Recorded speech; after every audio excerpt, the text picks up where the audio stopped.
So in this video, we're going to talk about building web pages within 1stContact and how they work. There's a certain hierarchy.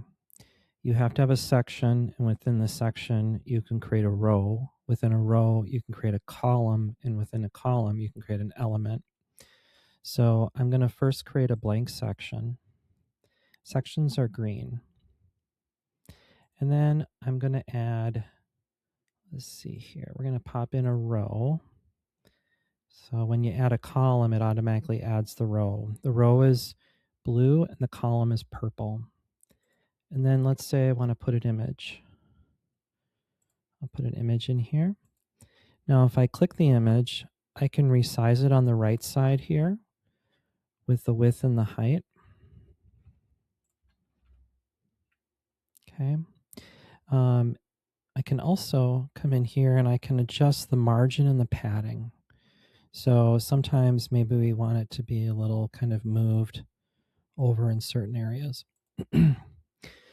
Now, the section, again, that's green, remember? So we got section, row is blue, column is purple, and element is orange. The element is whatever it is, like text or images. If I want it to span the whole length of the section, when I click on section, I can go to general and allow the row the entire width. So now you see the whole thing is stretched out.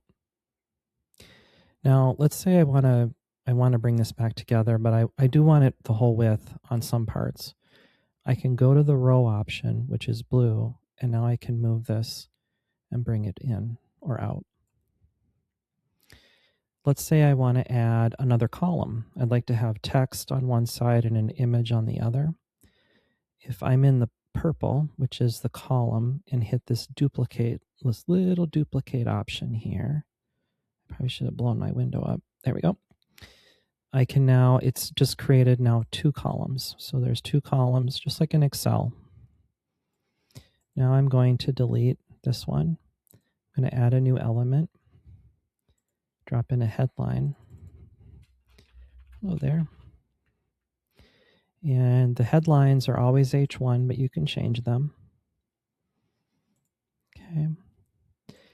And it's a little finicky. There you go. Just pretty kind of a little picky. You have to make sure you're right on that circle.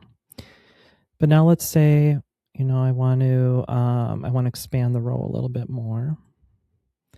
We can do that. And let's say maybe I want this image all the way over here. We can do that.